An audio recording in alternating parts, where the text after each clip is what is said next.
Right. Gosh. You go.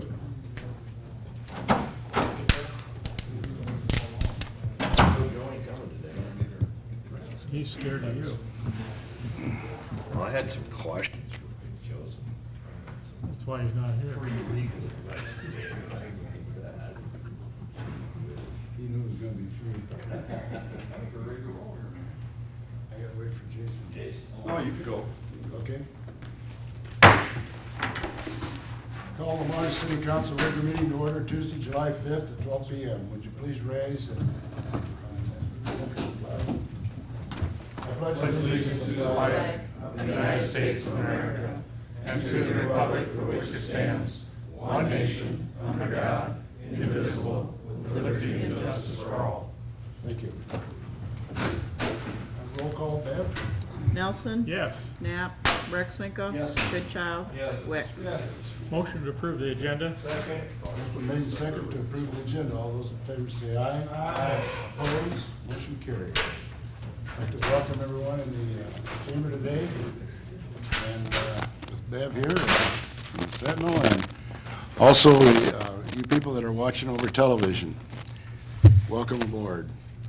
Today we've got a hearing, and it has to do with the Dogwood Second Edition Utilities Project. At its June 21st, 2016 meeting, the council set this as a date and time to hear public comment on the plans, specifications, form of contract, and estimate of the costs for the 2016 Dogwood Second Edition Utilities Project, which includes the sanitary sewer, water mains, and storm sewers. The bids will be received, and opened on July 19th, 2016 at 10 a.m. At this time, I'm going to open the meeting and ask for, or hearing, and ask if there's any objections or comments to this hearing. I will ask once again, is there any written or oral objections or comments to the meeting, to the hearing? If not, I announce the hearing is closed. The proposed schedule for this is a public hearing is going to be July 5th, which is today. The bid letting is July 19th, 2016 at 11 a.m. Award to construction contract July 19th, 2016. Begin construction on the project would be August 1st, 2016, and hopefully ending the construction October 30th, 2016.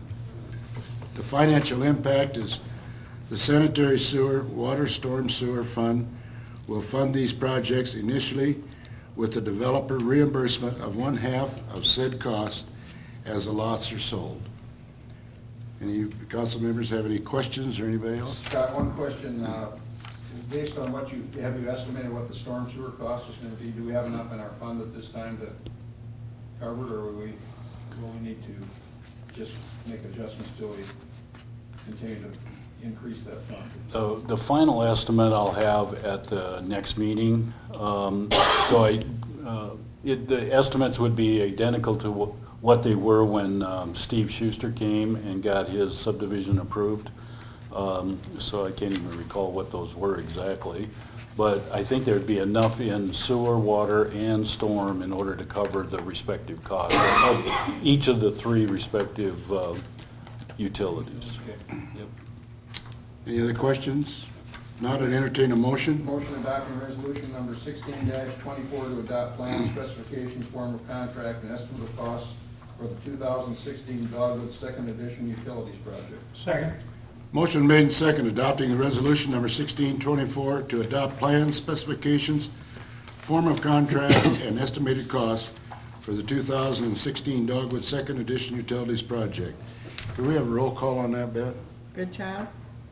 Yes. Wick? Yes. Rexvinkel? Yes. Nelson? Yes. Motion passed.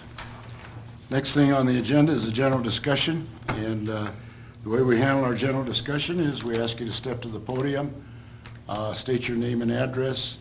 The council cannot make any decisions on it, but they're always willing to listen very intently to the concerns. Do we have any today? Yes, sir.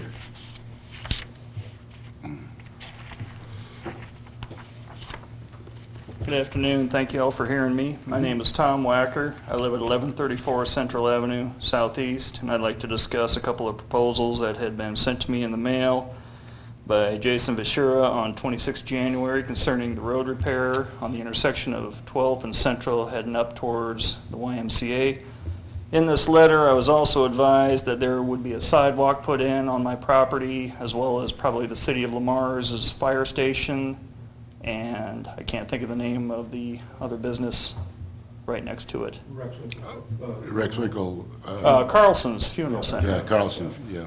I discussed this with my wife quite a bit, as well as some other people in town, and we have quite a few concerns about the sidewalk. First item is safety. The only feasible place to put the sidewalk in would be to butt it up to the curb. I don't know if any of you are familiar with that property. You have the curb, you have about maybe 5 feet of flat ground, and then a very, very steep drop. I don't think this is resolvable other than to put the sidewalk right next to the curb. Considering the amount of traffic and the speed that the traffic moves at that intersection, I call it the brake and engine intersection. They're either locking their brakes or gunning their engines. I don't think it's a safe place to put a sidewalk. In fact, I don't think I've ever lived anywhere where I've seen a public sidewalk butted up against a curb, certainly not one with an intersection as busy as that. Another concern we have is the runoff. With a grade that steep, we get a considerable amount of runoff, and the sidewalk will only add to it. And with a 100-year-old foundation, which is going to be the age of my house next year, we don't want any more water approaching the house other than what we have to deal with. We also feel that the appearance will not be the best looking sidewalk we've ever seen.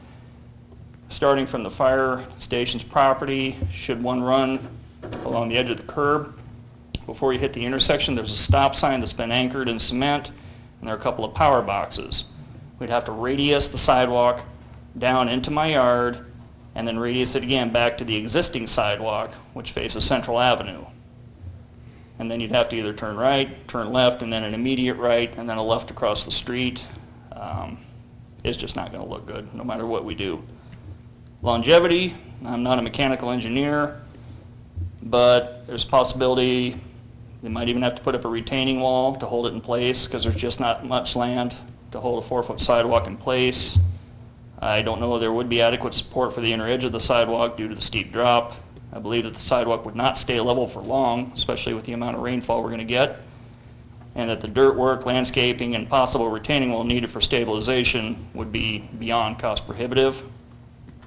And at any time, the council is welcome to come over to my property to firsthand see my concerns. Wife and I have discussed this issue at great length. If our property were flat like everybody else's, we probably wouldn't have much of an issue with it. There's about a 4-foot drop in less than 15 or 20 feet from the curb to my fence. I just think it makes it a logistical nightmare. And to be honest with you, even if the city were to volunteer to take on the financial burden of it, I'd probably still be here saying it's not a good idea. Thank you. Welcome. Any comments from? Yeah, Tom did call me, and I encouraged him to show up, and I want to thank you for that, Tom. This has been an item of discussion for 2 of the years that I've been up here, for sure. It's come up quite a few times. Unless I'm not seeing something, I'm 100% on board with it. I think it's actually not it's a safety issue backwards. I think it creates a serious safety issue. We, as a council, passed not too terribly long ago that curbs up against, sidewalks up against curbs don't have to be cleaned out. You know, they don't have to be cleaned once they're filled with snow. Any traffic that would be on that side of 12th, no logical traffic pattern drives traffic to that side of 12th. None whatsoever. And if we're worried about school children, it becomes safety. You're right up against a very busy intersection. 8 months out of the year, school's on, 5 months of which that sidewalk could logically be full of snow and not cleaned anyway. It does look like the topography just doesn't make any sense. The fact that there's no logical traffic pattern. I've been against it for the last few years.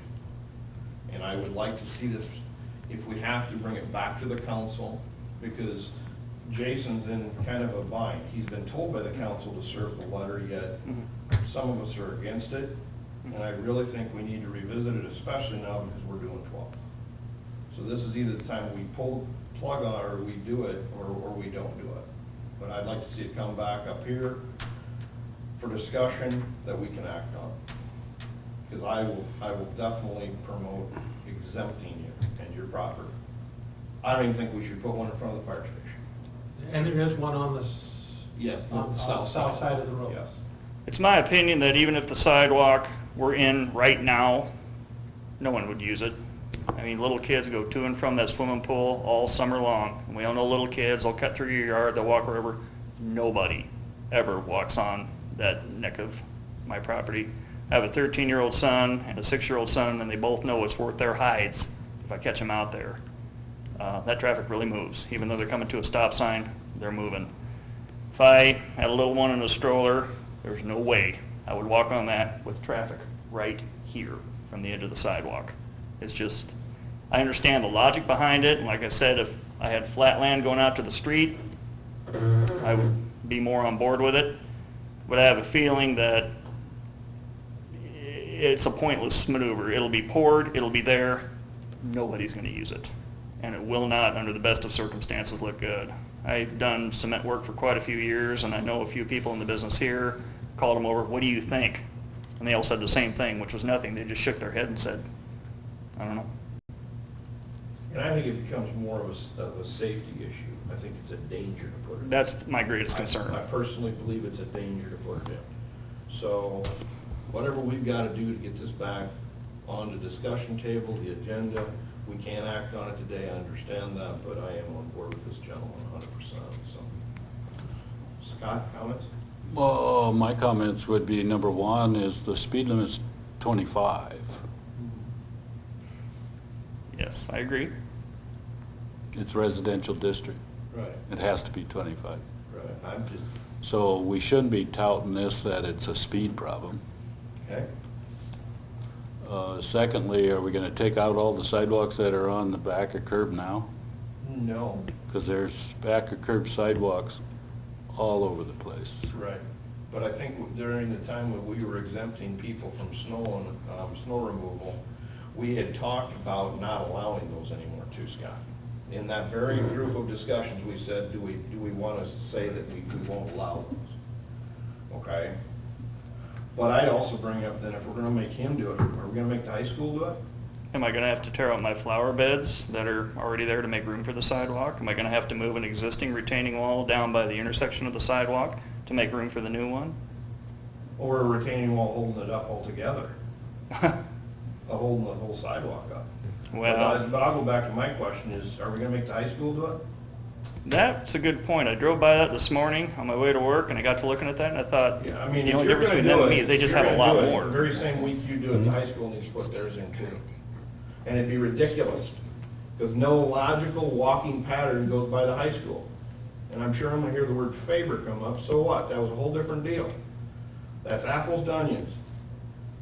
He's across the street, and we knew there was logical traffic getting to and from a lighted walkway. He's got the exact same thing. So, that's where I'm at on it. The council just needs to advise if you want to take it Yeah. up as an issue or what. Yeah, because I don't think it was any formal action that was taken by the council to say we No. had to go in. Oh, okay, I thought it was. No, it was, I mean, To approve the project. it had come up for years and years because it was in, our ordinance says that properties need to have sidewalks. Right, absolutely. And then when this project came up, it became a talking point to get the sidewalks in those properties. Okay. But I don't think there was any motion or anything done by the council to say to do it. I didn't Just know. other than, let's put the sidewalk in. I didn't know if it was all tied in with Faber and Happy Trails, and we were doing a Oh, lot we of, probably talked- we were talking a lot of sidewalk talk Yeah, at the time. we probably talked about all of them at that time. Right. And previous times. So what would we need to do to officially say he doesn't have to? We have the power as a council to defer on any of the sidewalks we're have some other deferred areas Okay. in town. I Now, if agree, you're- I agree with Ken. Now, if they're gonna defer, then there probably should be some That would be the, action by the council. well, sure. Yeah. Sure. And That would again, be- how far do you defer east? That's a concern. The fire department's property isn't a heck of a lot better than mine. And the retention basin. Mm-hmm. It's all right there, and it all ties into the lack of walking traffic pattern. Kids from Cluckham, kids from the junior high, kids, it's, and I'm talking mainly kids. I just don't see them using. But then you can go further to the funeral home too. Where's the side road we're gonna go if you put one there and you don't have one? for- I am totally good, fine with exempting the funeral home, the fire department, and Mr. Walker, because we have a light up there by the pool, and like he says, kids are gonna walk where they're gonna walk. We have a light at 12th and Central. So, to me, logically, I would remove all three of those properties. But I'm especially with him on this one in the fire department, because it just, if you drive by there, it just doesn't make sense, guys. And I think the pattern has been set. I mean, kids have been using the south side of the street forever. As long as the sidewalk is there, they're not gonna automatically jump to the other side Switch side. and switch sides. Yeah, if they're going to the apartments, they'll just walk another block and go right up to the apartments and they know where they need to, so. yeah. Exactly. But, So what do you want to do? well, we can't take any action today. I think bring it up to the council as an item to defer. And then everybody can have their say, see what we accomplish. There's other areas deferred, and one of the reasons we deferred is it has to go somewhere and serve something. That's why you don't see it out in the industrial park. Right. So if it's not serving the public right there, and is not needed, it's a logical chance to defer. Is My that, offer will stand for any councilman or anyone that needs to. If you're all welcome to come out and walk it and take a look and see exactly what it is, live and in color at any time. And I will also go on record, I mean, I really want to say one last thing, that is, if there's a reason we should put it in, that trumps the ones that I don't think we should put it in, I'm willing to listen. Now, the only reason it should go in is that it's an ordinance, but we can defer. Okay. do we need anything, Jason? Can we get that? Not right now. Can we get it on the agenda for next couple of weeks from now, or whatever? Yeah, we can get it on there. Okay, thank you very much. Thank you. Tom. Thank you. Is there any other further discussion from anybody in the chamber? If not, we'll move on to general discussion. John? Yeah, thumbs up for a great fireworks display last night. Very nicely done and beautiful fireworks. And I have one more thumbs up for the city staff again and for the contractors that helped clean up the trees off the parking and off the streets in a very timely manner. Clerk? Yeah, I would second that, that cleanup thing. Really, when you look back at it, it really was pretty amazing how quickly stuff was pulled off of, parkways, and just the general cleanup was really phenomenal. So that is a definite thumbs up. We've had a tremendous amount of compliments on that particular topic. Steve? And the entire 4th of July weekend, I think all the activities in Lamar's and was well attended and well received by a lot of people.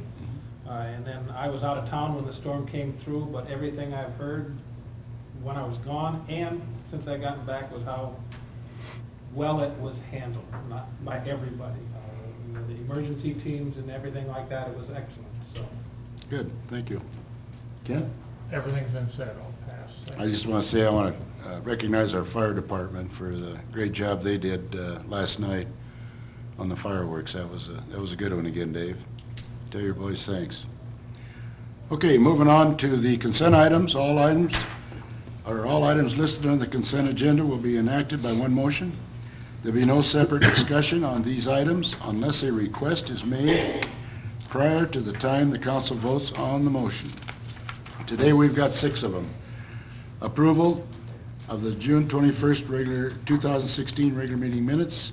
Number 2 is a list of the bills for period ending 6/30/16. Number 3 is a renewal of liquor licenses, outdoor service area, American Legion, and Casey's and Lamar's Truck Stop. Number 4 is a transfer of liquor license, which is outdoor service area for the KCs. Number 5 is a request to close street for the Icon Ag Company. And number 6 is a certification of municipality utility liens resolution. Does any of the council members have any questions about any of these 6? Motion to approve consent items 1 through 6 of Resolution 1625. Second. Second. Motion been made and second to approve. Just a minute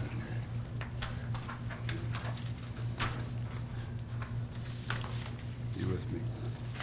1625.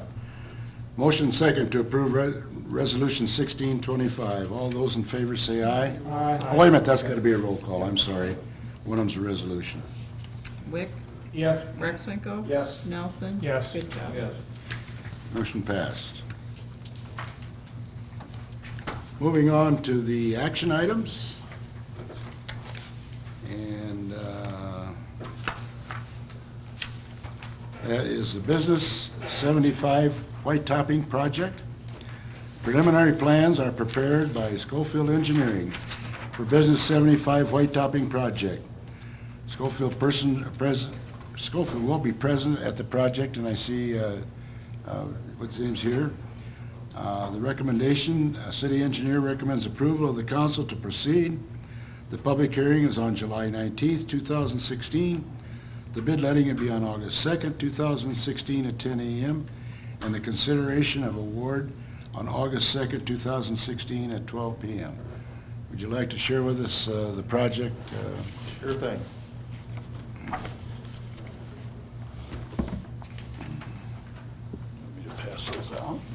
Get started.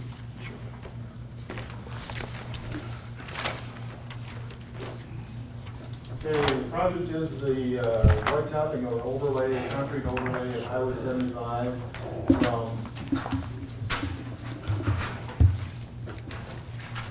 from the end of the existing, the pavement that was placed for the bypass project just north of 18th Street, all the way up to the intersection of Highway 3 and 75 or Plymouth and 75. The pavement, the existing pavement is 4 lanes, varying in width from 49 feet to, at the intersection of 12th Street, it's almost 80 feet wide with all the widening for the turn lanes. Plans themselves, we have the first couple sheets of cross sections just showing the various different paving sections through there. This existing pavement was 20 feet wide in the 30s, was added on in the 50s to bring it out to the current 4 lanes. And then there was some widening at the intersection of 12th Street to add the turn lanes in. So that's, a lot of those cross sections are kind of in that area of the widening through the cross section, or through the 12th Street intersection. We did look at several different ways to go about this, whether we just go on top of the existing pavement or if we mill some of the existing pavement off. We approached this as trying to preserve as much of the existing pavement as we possibly could. So from the beginning of the project up to 12th Street, we'll be placing the overlay on top of the existing pavement. And then that continues on the north side of 12th Street up until a point in between the 2 axes for Bongars and McDonald's. Those will be, again, on top of the existing pavement. From there, as we go to the north, on the left side or west side of the pavement, there's curb and gutter that was replaced partially in 2009. Part of this project will be to replace the remaining sections of that were not replaced at that time with new curb and gutter.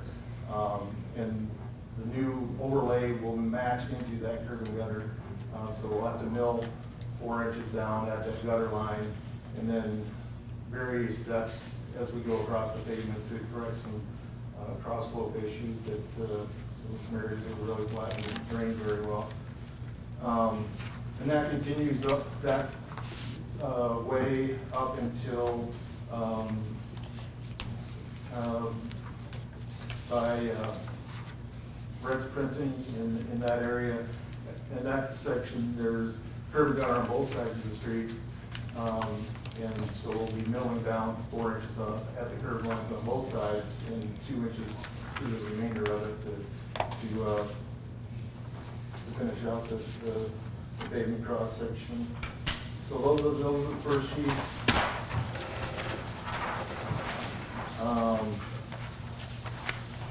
Really not, the plan profiles really don't show a whole lot. There's, like I said, there's some areas of some driveway replacements for this first section. Since we're coming up 4 inches from the existing pavement, we'll have to redo some of the driveway entrances to get them to drain correctly, to provide these slopes on them.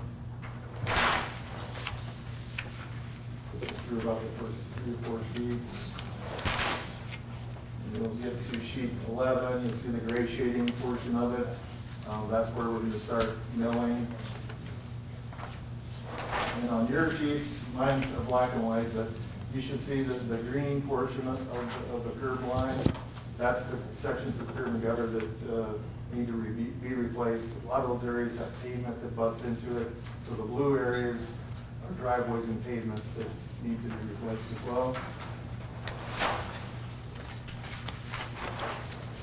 We did look at all the curb ramps as we come through here.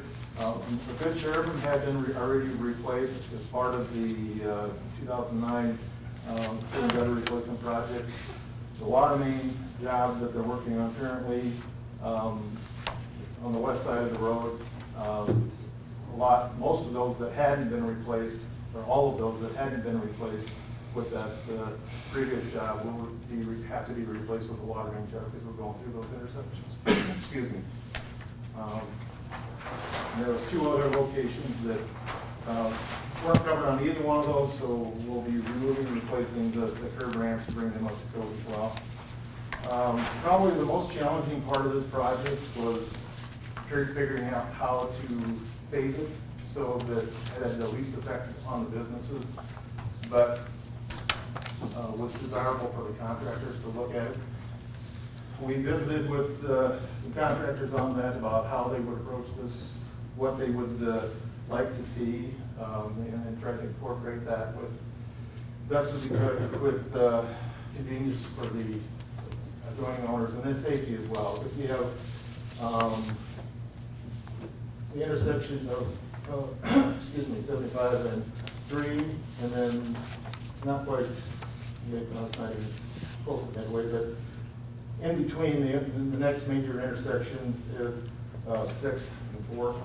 There's several blocks apart, but getting emergency personnel across, we felt that we needed to keep one of those intersections open at all times. 12th Street will be open at all times. There's no work going through that intersection. So we broke this down into 4 sections. Section 1 is from Plymouth to the section that's curb and gutter both sides right now. So right before the curve, where it starts to curve, that will be section 1. Section 2 is from 12th Street north to a point in between the 2 driveways from McDonald's and Baumgart's. We felt that was in order, those accesses are their only access on to anywhere. So we put the division line in between, so one of those axes would be open at all times. Division 3 is from 12th Street south, and Division 4 is from the end of the Division 1 to the northern or eastern portion of Division 2. So we've got it so that they can work on Divisions 1, 2, and 3 simultaneously. They can close all 3 of those down, but they cannot work on Section 4. They can't close Section 4 until Sections 1 and 2 are complete. So that makes it so that at least one of the intersections of 4th Street or 6th Street will be open at all times. The Baumgart's McDonald's area will always have an entrance that's open. As far as the traffic control, we'll have detours during construction, so be closed during construction, with detours around. Section 1 will be detouring down 6th Avenue, and should step back a little bit, it'll be posted outside, out by the bypass, north as you're coming into town on 75, and on the south end as well, no through trucks, so we'll have a truck detour that goes around this whole area, so we don't have through trucks trying to go through. And then the detours are for the local trucks and local traffic.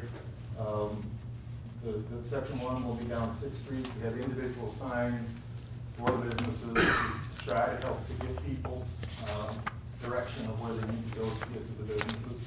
And that's the main detours on 6th, but we also have signage on 4th Avenue for the businesses for access on the east side of 75. Section 2 detour down here, 12th to Holton, back to Blue Diamond. So this loop here, again, there'll be some signage for businesses giving direction to where to go to get to those businesses. Section 3 detours on Lincoln from 12th to 6th. And section 4 again is 12th to Holton to 6th to 8th, and then back to the intersection 4. So, and common theme for all of them is we try to post it so that any businesses that are along there, and it's not, you can't see them, right from where you're driving, but there's arrows pointing where to go.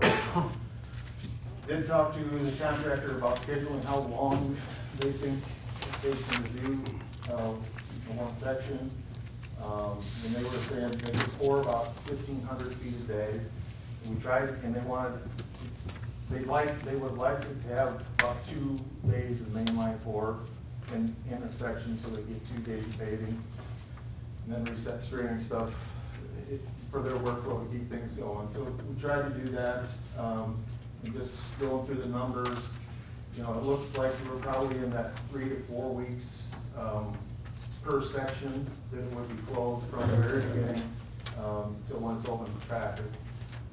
And like I said, they can work on multiple sections at a time, so those timeframes will overlap. They It's will. just- I mean, okay, so if they're working on 3 of the 4 sections, those 3 or 4 week time period is that'd be a total amount. Well, it might be a little longer than that. Okay, One that's fine. individual section would be, 3 to 4 weeks. I can imagine them starting on section 1, getting, their milling done, their string set, their paving done on section 1, which is like 3 or 4 days. And then they would move down to Right. the next section and start Start that milling, process right. again. So,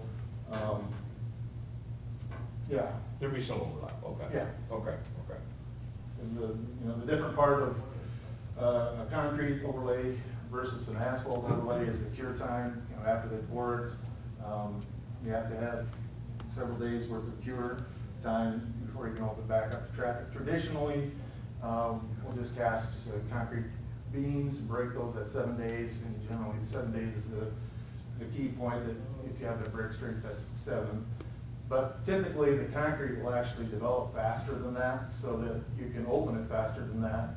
But you'd have to have more beams to break to know what that is. But there's a method called maturity meter testing, which gives you much more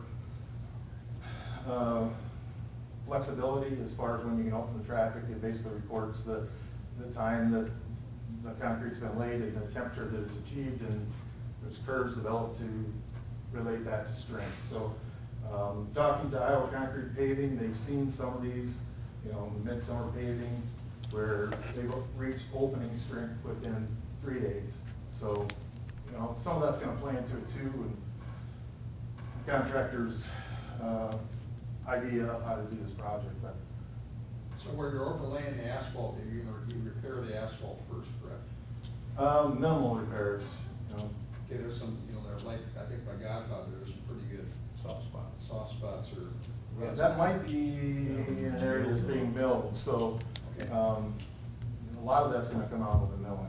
Okay, now the white copy bid will also include curb replacement in the areas you've identified and being Yes. replaced. And then how about the intakes? They'll be raised or? Intakes will be raised, yes.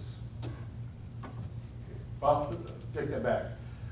In the areas that the intakes were replaced,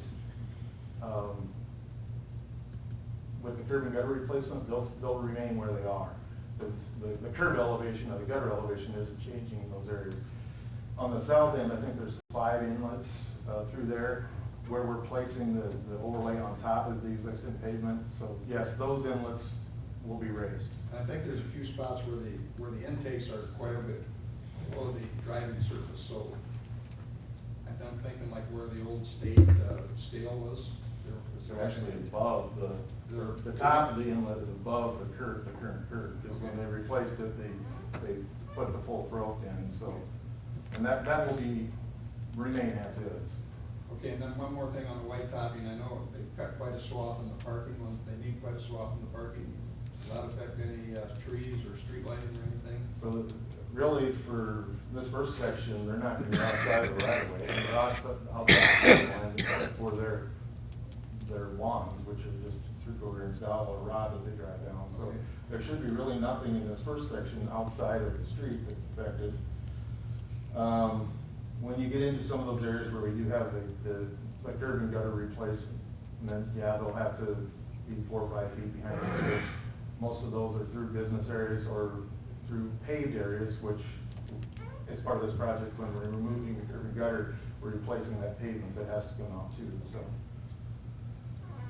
the rest of it, we're going to be slightly above what the existing curb is by maybe 2 or 3 inches. So I can't imagine there's going to be much disturbance beyond what's, the current street.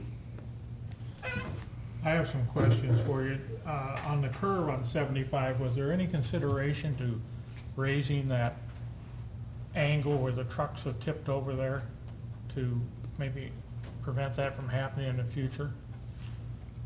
In a northbound lane, We yeah. talked about that, but we didn't really go deeply into that. I mean, it would require raising that. If we're gonna do it, this would Or seem like, more. this would seem like the time to do it if we're gonna do it. There's not much you can do there though for Well- totally affecting the businesses there because they've got grades equivalent to where you're at now. Even to the start of that, though, would be some help to keep them flipping. I just put that as an idea. Back to my area. Excuse me, just a minute. Whoops, excuse me. I was just gonna say, we did consider it early on, and then I think I, quite frankly, forgot about it. So we'll jump back on that and make sure Okay. that we've got it fully analyzed.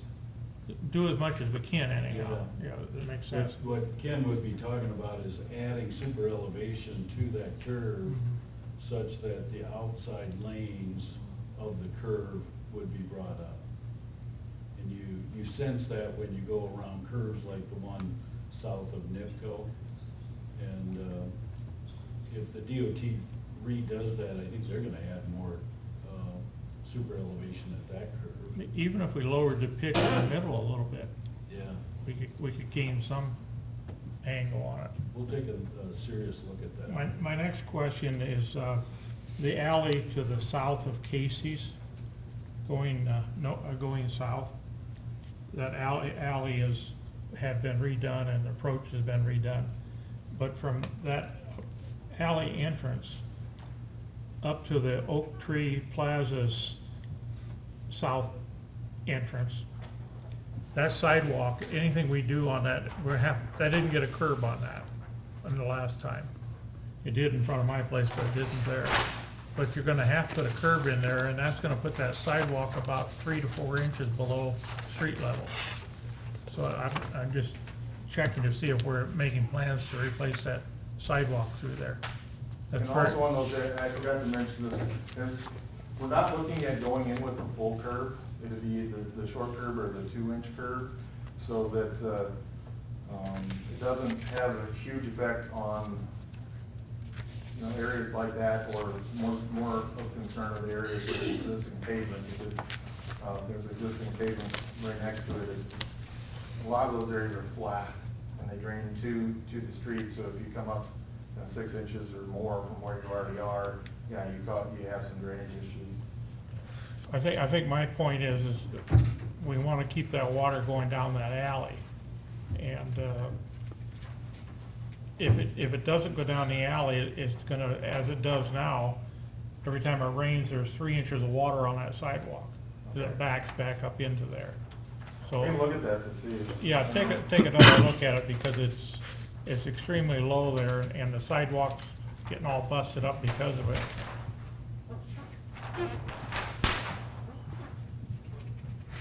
I think, Pat, your original answer to that was that a 6-inch curve would not go along there.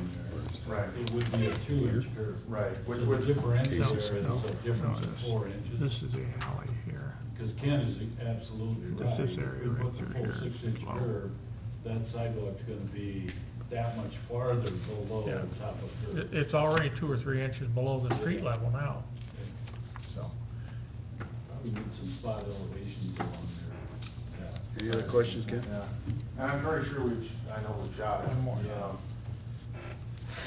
we'll see how that comes. The water main goes right through there too, so how much of that survives when they get through there. But certainly, we'll look at that, see what the possibilities are. And my last question is to Scott, did we ever get the TEEP study back on 6th Avenue and Business 75? No, we did not. And that won't change anything we're doing, but at some point in time, we'll want to get that accomplished. Yep. That's all my Any other, questions. Thank you. any other questions for Pat? I got one question, Pat. I see that the bid letting is going to be August 2nd. I'm not sure when they plan to start, whoever it is. But will Vanderpool be out of the way where they're at now? Certainly hope so. This is August 2nd. Today's July 5th. They got one, it took them 5 weeks to get one block, so. I know, I talked, they've got the one block done, I talked to them late last week, and they were,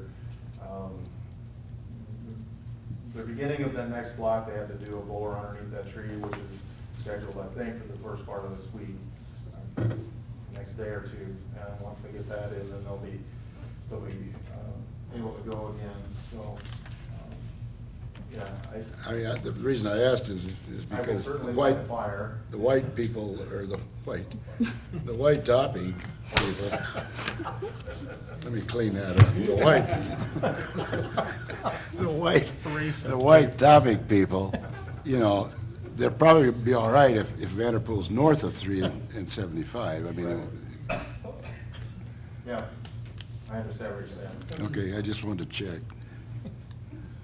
Make sure all the white ones got taken care of. Actually, no, November 15 was starting to get close to potential nasty weather too. Right. Typical year, you can pave through there, but there's no guarantees once you get past November 1, really.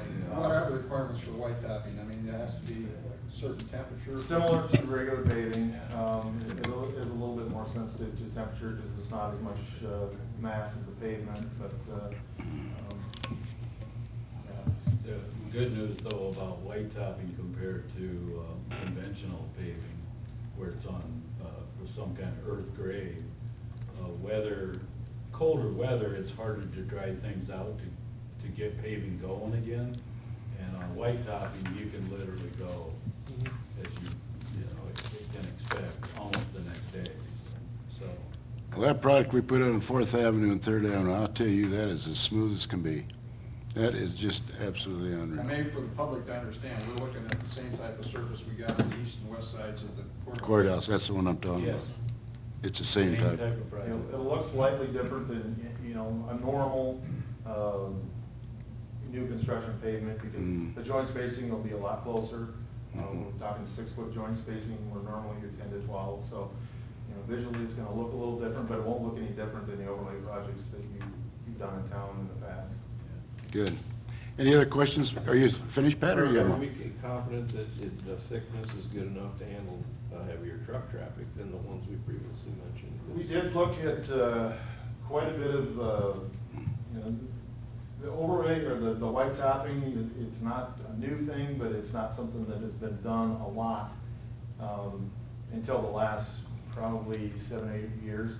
Was there 5 different ones we looked at from the DOT that were anywhere from 3.5 to 5.5 inches, and looked at traffic volumes and things that they had done on those. I also did, analysis on it, and 4 inches, seems like it's certainly Holding up. doing, yeah. With the overlays, the surface that we're getting there is more of a riding surface. The structure is in the pavement that's underneath of it. In this area, there's minimum 9 inches of concrete. You've got some areas that you've got 10 inches of concrete plus 12 plus inches of asphalt on top of it, so. Okay. I just wanted, because, Fourth is great, Central where it's done is great, but they see a lot less truck traffic than this well, and so that's my concern. That's why we compared it to the 5 or 6 DOT projects, the 2 that you would recognize for sure as Iowa Highway 3 just inside the Cherokee County line, so from Marcus east. That was done with a white top on Highway 3 by the DOT, and that, I believe, was I think it was 5-inch nominally. Yeah, and it had like a 7-inch concrete pavement with maybe a 4-inch asphalt overlay on top of it. So the base pavements were less than what we have. Okay. But And then the second one I guess I'd throw out is Iowa Highway 9 from the expressway to the Iowa Lakes. Yeah. Maybe Yeah. any of you have been I've on been that. that one. And that was white topped. And I believe from memory, I didn't bring that it file, was 5 but to 5.5, I I believe. think it was right in that same number. So you And, compared this with What that? we have going for us here is what Pat already mentioned. We hired CTS out of Sioux City to core drill in 23 locations along that 1.7 miles. So they core drilled 23 times so that we weren't guessing. And we weren't having to rely on the old records from the DOT. I wanted to see it verbatim, what is there, and we've got a report on that. So when he quotes that we've got pretty much 9 inches of PC pavement, Portland cement concrete pavement, and we've got anywhere from a low of 4 inches, if I recall, Right. to a high of nearly 12 inches of asphalt on top of the 9 inches. So some of those pavement cross-sections are like 17, 18, 19 inches thick already, right now. Getting into tarmac. So we got Okay. plenty of structure All right, there, I believe. that's all I wanted. We just need to make sure that the structural integrity of the 4-inch nominally that we're gonna put there can handle the turning movements and that kind of thing. So in that regard, I've asked Pat to put in the fiberglass fibers. And we did experiment with those fiberglass fibers on 3rd Avenue on the west side of the courthouse. And after we had paved that, I remember some people saying, we're gonna have to get the mowers out to shave off the fibers. Because when they finish that, the fibers do Jump tend up. to stand up, and then it looks like it needs to be shaved. It might be hairy. But it's those No same problem. type of fibers. Okay, but I think that's where John's concern was, in soft spots, just so that the milling goes down and conquers them, I mean, but that sounds really good. I was just, As the last and final check, when the milling is done, then Pat and I and others will walk that entire area to make sure that the milling operation doesn't uncover some less than desirable structure. And one more question, some of the manholes there are now in the center of the highway are a little high, shaved it off a little bit. Obviously, you put 4 inches on, you're gonna have to raise those. Are we gonna incorporate the idea where we don't have the manhole, in other words, kind of have a separate Separate lug out. lug out so we don't mess with the, so we don't mess with the rise and fall of the main. Absolutely. And a couple of those got milled when they asphalted last time, so they're not completely even Yeah. to match up to. Yeah. I guess my concern on the whole project is drainage, because if we're gonna have any problems, it's gonna be because we got water underneath that, gets underneath it. So when I mentioned the area that I did, it was low, I think those areas are important to get up and make sure the water is getting out away from that highway and not filling the curb areas. I agree with you, Kim. I make a motion to establish July 19, 2016 at 12 p.m. for a public hearing on plan specifications, formal contract, and estimated cost for the 75 white topping project, and establishing August 2, 2016 at 10 a.m. to receive and open bids, with said bids to be considered at the August 2, 2016 council meeting. Is there a second? Second to the motion. Motion made and second, establish July 19, 2016 at 12 p.m. for a public hearing on plans, specifications, form of the contract, and estimated cost for the Business 75 white topping project, and establishing August 2nd, 2016 at 10 a.m. to receive and open bids, with said bids to be considered at the August 2016 meeting. All those in favor say aye. Aye. Opposed? Motion carried. Okay, moving on to discussion. John, you have anything? Clark? Steve? Chris? 14th Avenue East, serving Rick Knight's new home. That's 100% done with the paving now, including the inlet box outs. So the only thing we really have left to do is get our earth mover back in there to backfill the curbs, both sides. 12th Street is now started since the last council meeting, and so that first phase, the very east piece, is been tore out, and I don't know exactly when they plan on it. They poured the first section back this morning. Okay. That Second Avenue, the M4, through that Second Avenue infill area. Business 75 water, I think Pat already gave you an update on that. We just need to really keep prodding Vanderpool's to keep moving forward on that. Did they run into a problem at all, or? No, not that I really, I talked to them last week, and at that intersection where they're kind of stopped right now, they encountered a gas main that wasn't located. It was kind of in the way, and they couldn't move the water main because they're only 6-7 feet away from where they have all the T's and stuff. So they were waiting for resolution on that, plus they had to wait for their scheduled bore too. So other than that, nothing really significant. I mean, they had some issues when they did the first bore, but that was 4 hours worth of delay, so. the ACC contract, that's the asphalt concrete overlay project. The actual project we bid has gotten started this morning. Last week, Wednesday, Thursday, Friday, your public works staff kind of started the project, whether you knew it or not. They were doing the milling for the runouts at all the different intersections. Some of that is on the streets, some was on the avenues, but they were doing the milling and cleaning up the slab, if you will, with our vacuum street sweeper. And so the Knife River has come in this morning. They started on First Avenue West, up in the 400 block next to 4th Street North, and they'll be heading south on that first 2 blocks of First Avenue, and then they'll be jumping over onto 2nd. In addition to that, you had asked me, I think it was led by Rex, but you had asked me to see what else we might be able to accomplish under that contract. And I think I already reported that we did the cemetery, and that is completed. And your public works staff has backfilled that and seeded the backfill.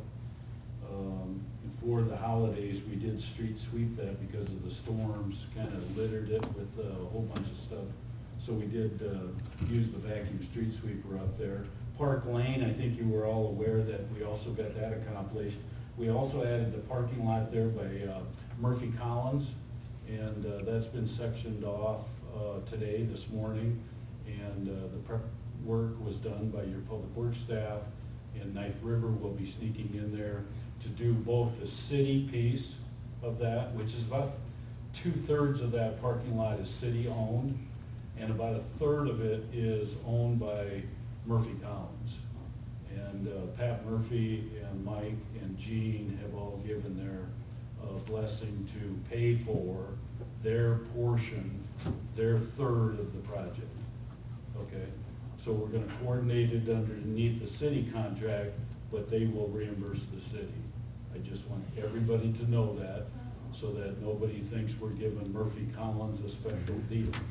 They're paying the same rate we're paying, okay? The fourth one that we've added is the small triangular parking lot to the south of the library. And so if any of you've been on that parking lot, that has been unattended for, I want to say I'm not happy about it, but about my entire tenure around here.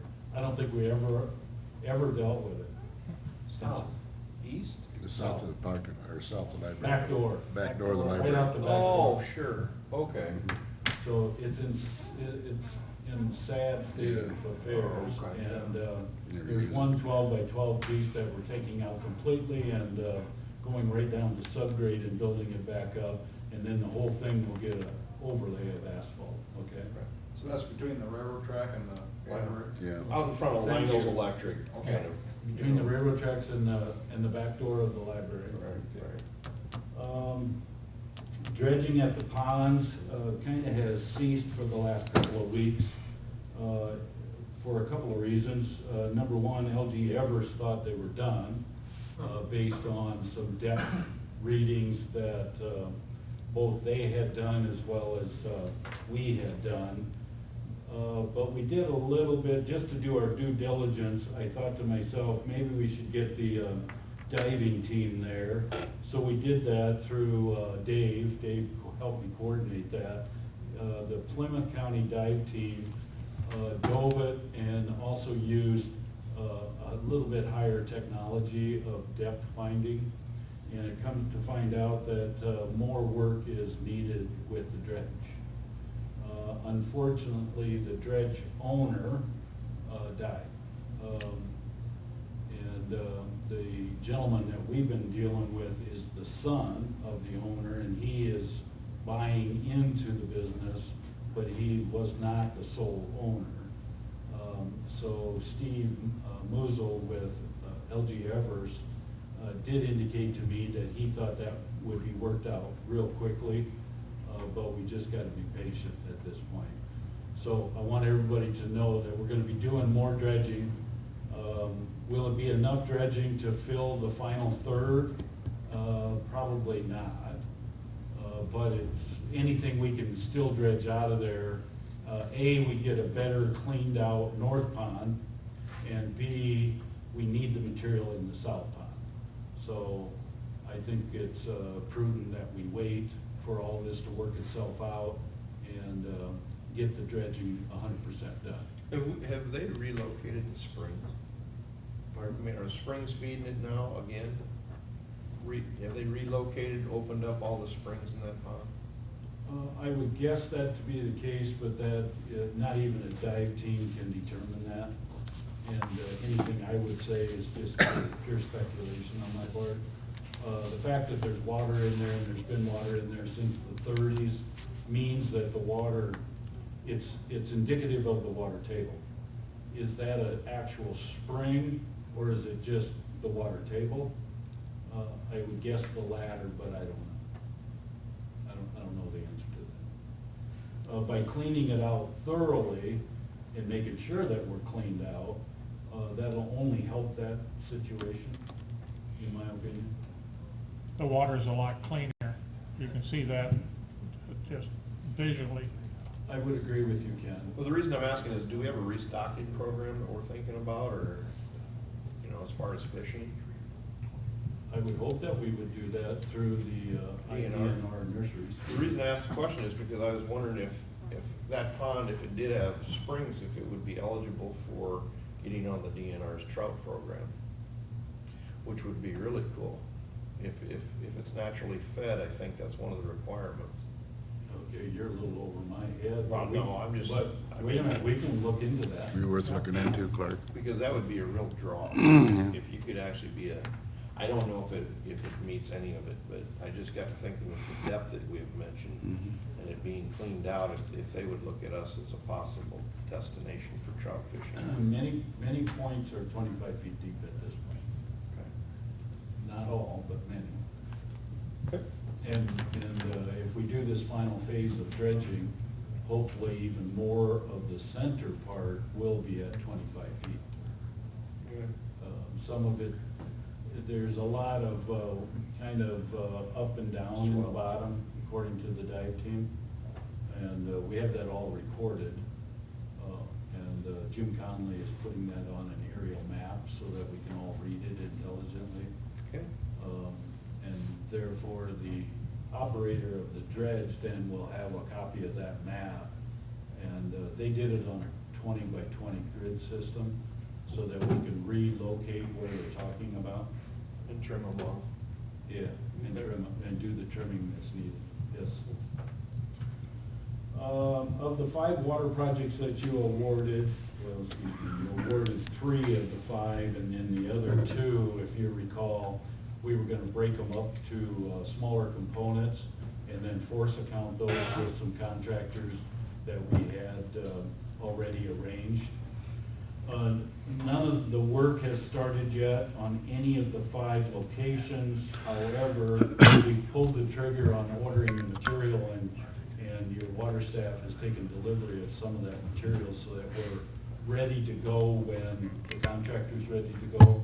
One of those contractors for sure at this point will be Mauser from Remsen, and he will probably be working both with your not only your water staff for the 2 sides of the new Lamar's PD location, but also he'll be working with the wastewater staff on the relocation of the sanitary that's necessary for that Lamar's PD site. Will the contractor be out of the way on 18th Street before the railroad tries to put crossing arms on that, or? That's a good question. I don't know the answer to that either. I can find transportation. Okay. In fact, Ken, let's see, Bev, help me. Is 18th the one that we have in, we have 18th Street in hand. We're still waiting for 12th Street to come, are we not? The contract, I think we have them both now. Do we have them both? Okay. I haven't heard when the railroad was gonna do either one of those, so I'll try to find that out Okay. and report that next time.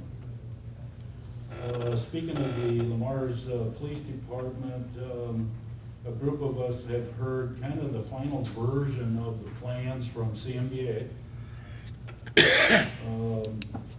And there's a little bit more that we want to, a little more time we want to digest that final set of plans. It's a fairly complicated set of plans, as you can imagine. So we need to take a little more time with it, and then we'll probably be getting back together with the CMBA towards the middle of July, such that it can be 100% finalized by the last week in July, and come to you, I believe, on that first meeting in August. We also have some energy efficiency measures to review yet also, correct? Yes. Yes. The demolition, I think we already reported last time that the demolition is pretty much done at this point, at least that which the city is gonna coordinate directly.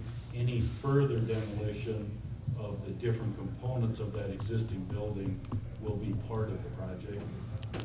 Utility relocates, I just mentioned the water and sewer, so that's yet to come. The Mid-American Energy has already performed as far as removing and relocating the 3-phase power to the north right-of-way line of Blue Diamond Drive. So that's already been accomplished.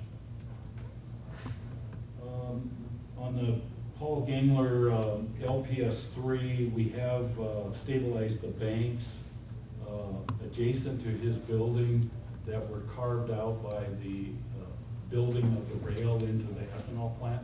So that has now been fully stabilized and has been accepted by Paul and his partners. NORAM hired Lieber. Lieber has borrowed nearly 40,000 cubic yards of dirt from your industrial park and has transported those up to the NORAM project. So they have just maybe 4,000 or 5,000 yards to go.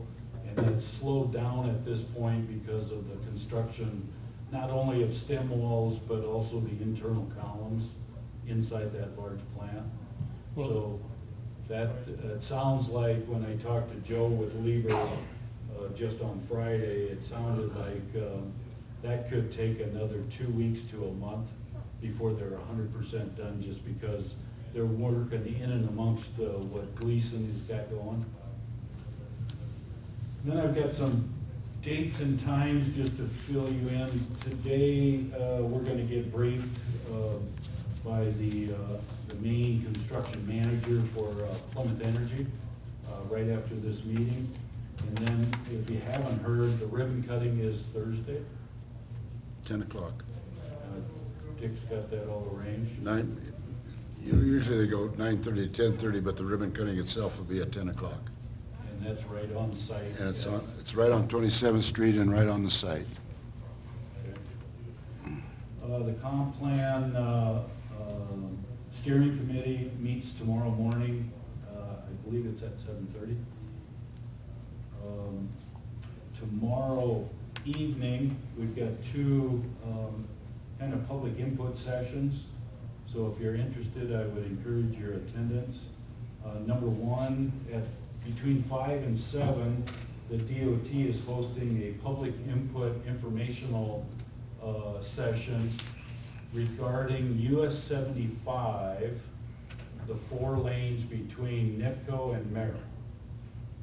And it's going to be held at the ice cream parlor. I would hope that all of you would encourage the DOT and be in favor of the project. I think it's needed, and it's well worth their attention and their time. And I've already expressed my gratitude to the district engineer out of Sioux City, as well as Deacon Schultz, for undertaking this. And two things are thankful for pulling this forward, and that is when state of Iowa increased the fuel tax. That's number one. That has given more dollars into the state transportation fund in order to fund additional projects that weren't on the 5-year plan for the state. And this Highway 75 was not on the 5-year plan, but they want to get going. So they want to have the public input here in 2016, and they want to pull the trigger and do the work in 2017. What was the day of that? That's Wednesday. It's Tomorrow tomorrow night. evening. It starts at 5 and it goes to 7 o'clock, if I understand it right. 5 to 7, and it's at the ice cream parlor. The second one that's tomorrow evening starts at 5:30, and it's led by our own Greg Smith here. And he's going to be out at the campground site at the municipal park.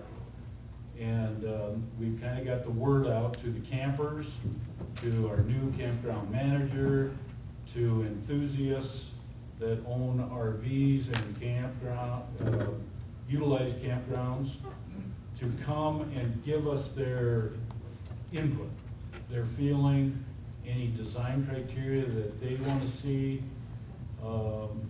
Between the two of us, we kind of thought it would be just a good gesture to get as much information from those that are interested in that area. Users. The users, thank you. So 5:30 out at the campground, we're going to be conducting that. Thursday morning at, I believe it's 7:30, is the Airport Advisory Committee, and it's crucial that we be there on this one, especially because Melissa with Bolton and Mink is going to go through a number of items regarding the environmental assessment. And without the environmental assessment, FAA won't get off dead center. So you got to get the environmental assessment done before any other work can get accomplished. Then next week, Tuesday, is the next energy action meeting. That's, I believe, at 1 o'clock, followed by later that afternoon at 3 o'clock. This is the one that I wanted to tell you about, is Eco Engineering is going to be in Lamar's with both an executive summary as well as copies of the full study that you assisted with. If you recall, I'll jog your memory, you gave $20,000 of wastewater funds to Eco Engineering to study how we could turn more of our organic material and turn it into gas, to energy. And so this has been long awaited. I was hoping that we would have seen it as early as January.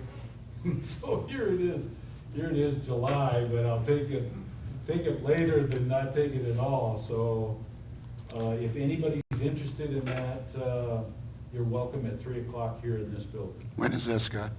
Tuesday the 12th. And that's all I have. Okay, thank you. Jason? I have nothing, Dick. Huh? Nothing.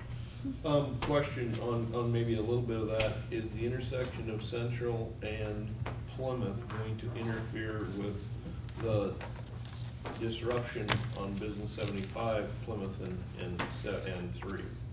You know, will those two projects collide, causing even more congestion? Because, you know, we're talking about this white topping, but if we're disrupting traffic, okay, yeah. Well, it should, they may overlap a bit, but this intersection out here is not a detour for that. So traffic from that project's not getting diverted over here, So those or two- likewise. Okay. They- And we're gonna maintain traffic through this intersection. Right, I knew that, but I didn't know if we're not gonna close 3 and 75 at all. No. No, this will stay But open. that one stays open too. Okay. Scott, I had one question on the soil removal out there in the industrial park. Are they gonna level that? It looks like a huge gopher went through there right now. You've been either on your feet or you've been, you had enough guts to drive that. I tried to drive. I'm not at all happy with Lieber, and they know it. And I went all the way up and down the chain of command, so they all know it. Not just the workers on site, but the headquarters of Lieber knows it, the headquarters of NORAM know it, the headquarters of Gleason, they know it, and LBIC was briefed as well. That really, really upset me during that period. I had to go home and just cool off, because that was. It's a mess. In my 30-some years of doing engineering, I've never seen nothing like it. It's a mess. Yep. But the silt fence that went up and the reseeding that has been accomplished and the notices that was necessary because of what they did have all been accomplished, as well as I've got good promises from all those parties that it will be brought back to the way we need it when it's all said and done. So. See if it happens. Any other questions? If not, I'd entertain a motion to adjourn. Second, motion made and seconded to adjourn. All those in favor say aye. Aye. Opposed?